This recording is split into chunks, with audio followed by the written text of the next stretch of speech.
Well, I've always heard that getting old sucks, but this is one of the good things to know.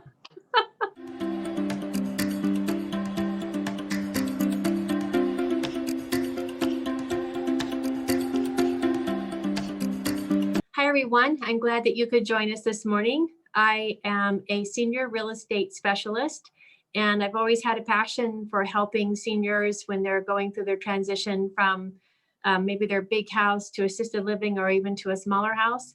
And I love it. I enjoy the work. It's very challenging and also very rewarding to me. And I had the pleasure to meet Jeromy O'Neil. He is currently the director of sales at Sunrise at Orchard. Jeromy has been in senior living business for over 9 years, and he has been gracious to give me a little bit of his time this morning. So welcome, Jeromy. Glad you could be with us this morning.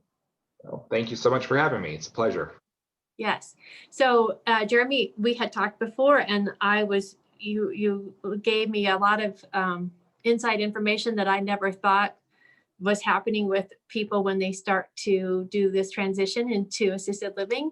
So my question to you this morning would be, what are the 3 most common concerns, questions that people have when they start to do this transition? Sure. The number one question is, how is the food? Actually, my grandfather, in his last years would always say, Jeromy, I've only got one vice left, and it's food. Mm-hmm. I knew better than that, but in his mind, that was number one. And for a lot of seniors, it is. And so, asking how the food is very important, and, making sure that the meals are prepared by a chef and that they're not coming in frozen, and you're making sure that when you're looking at a senior community, that there are, at least a few options for each meal, so that, if yourself or your loved one doesn't like something, that, the community can get them something that they will enjoy. I think that that's very important. Weight loss is a big concern for our aging seniors, and if you don't enjoy it, then that's a big thing. Another thing that families don't realize is that as we age, we lose our sense of taste, and sweet is the last taste that goes. And so sometimes, your parents may be saying that, oh, this just doesn't taste good. It may be them. It may not be that actually, what they're having, even if it's their favorite restaurant, it's a steak, and they're like, this just doesn't taste good. It could be that their taste buds are going.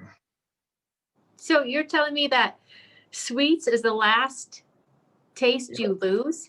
Yeah, for most people, yep, sweet is the last taste that you lose, which is why, like, ice cream and my grandmother loved hard candies like those Werther's Originals. That's why you see so many of those those things hidden around your parents' and grandparents' houses, is because, yep, sweet's the last taste bud to go.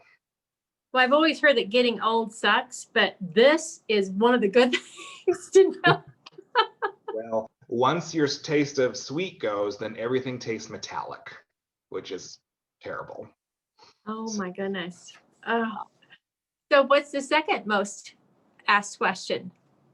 The second most asked question, is, how is my loved one, or how am I going to fit in? How am I going to figure my way around? How's my mom or my dad going to figure out, where to go, what to do?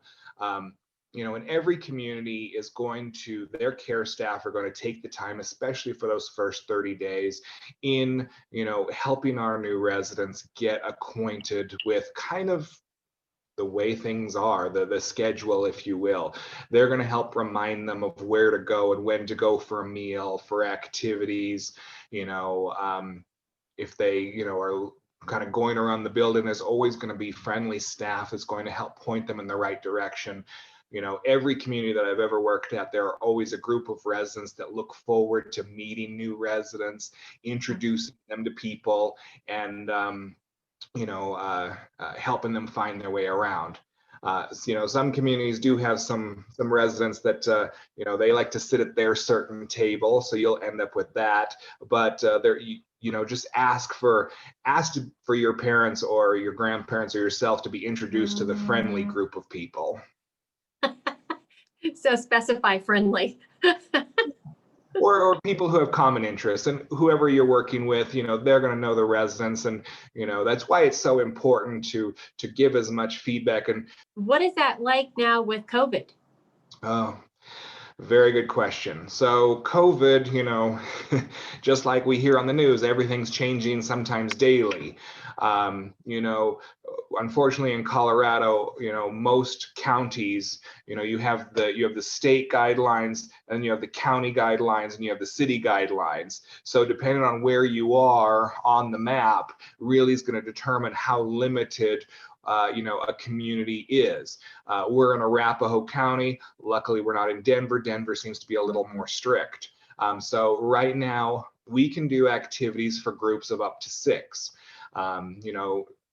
There, in April and March and May, when things were shut down, we weren't allowed to do any activities except for one-on-one, with a resident in their apartment. Oh, so now you can do up to 6 in a group? We can do, up to 6 in a group right now where we are. Some of my sister communities can't do that based on where they are geographically. It just depends on what the numbers are in their county for positive cases. Okay. Jeromy, can people even come in? Can they move into your place now? Can they move into senior living? Yes, thank goodness, because in March, April, and May, nobody could move in anywhere. But yes, people can move into assisted livings, independent livings, memory cares right now. And we're accepting people currently. Mm-hmm. Oh, that's good. Yeah. So most cases, you can have up to 2 family members to help move furniture in for the day of. Of course, everyone has to be screened. You have to have your temperature taken and wear a mask. But then unfortunately, after that first day, then you're not allowed in the building the way things are right now. We can do scheduled visits, but that's the tough part of COVID right now. I can't imagine. I have a client actually that's waiting to get into a place, and they had some positive cases, so he's waiting to get in, and it's just a hardship on the entire family. Yep. When we talked a couple of months ago, you had said you talked about a will or something. Can you share about that? A power of attorney and living will. Power of attorney is the number one.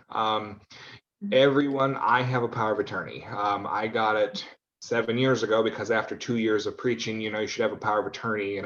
I figured I better get mine because we don't know what's going to happen. Myself, the youngest person with Alzheimer's was diagnosed at 18. I could be hit by a bus or be in a car accident, tomorrow and not be at a cognitive state where I could make my own decisions. And so having that is so important. It on average costs between $100 to $300 from a lawyer. Especially when you're working with someone with Alzheimer's and dementia, you have to have that in place in order for them to move into a community. If you don't, you have to go through the court and to get guardianship. And the least expensive that's going to cost you is 10 grand. And it's going to probably take at least a month. Right now with COVID, I'm hearing it's taking, 2-3 months. And so during that time, you're having to set up 24-hour home health, or all the family members are having to pitch in to look after, your loved one 24/7. It's exhausting and financially exhausting as well. So, $200 or 10 grand, which would you rather pay? I'll pick the 200. But so many people don't realize the importance of that. No, they don't. Yeah. It's you just don't think it's going to happen to me. Mm-mm.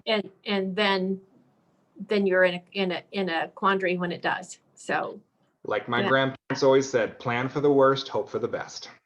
Yeah, that's for sure. Yes. Can you think of anything else? One other question. What I have found helping people downsize and going through their things at home is one of the hardest things for them to do, because they're throwing away some great memories or giving up some great memories. And to make those decisions, if you're not healthy, even makes it worse. So Can you touch on the cognitive ability, how that also wanes a little bit when we get older? Sure. Um, uh, Quickly, I'll touch on one other thing real quick. You'd said that, when you're physically and cognitively not as well, it's a lot more difficult, which is why, unfortunately, too many people wait too long. You shouldn't wait for a crisis. You shouldn't wait to fall. You shouldn't wait to get dementia to make decisions about senior living. You don't have to necessarily make the decision, but you should at least have a plan in place of, if this happens, this, my power of attorney needs to know this is where I want to go. This is what I want to have happen. That's why the living will is very important. Having a plan. I know that it's not fun to sit there and think about, if I'm going to move into a 1-bedroom or a 2-bedroom or a studio apartment, what's most important for me to take? When you're not dealing with an emotional crisis, sit down and really write it down. What do I want in my apartment? My grandmother, she went through and she had these little sticky notes, and she, not sticky notes, they were like a label maker, and she wrote on that, and she would stick it like underneath of like her little, she had these little porcelain birds that she wanted, and so do something like that, maybe even, anything to make it easier on your family and yourself is so important. And contacting someone who is a downsizing expert is very important, I think, in helping you kind of process that and just kind of holding your hand. I think that is so important. It is. I've experienced that, and that is very important, just to have someone just to bounce it off of. Yeah. Mm-hmm. And sometimes having a third party, that's not a family member, is important, who can be objective and kind of talk you through it.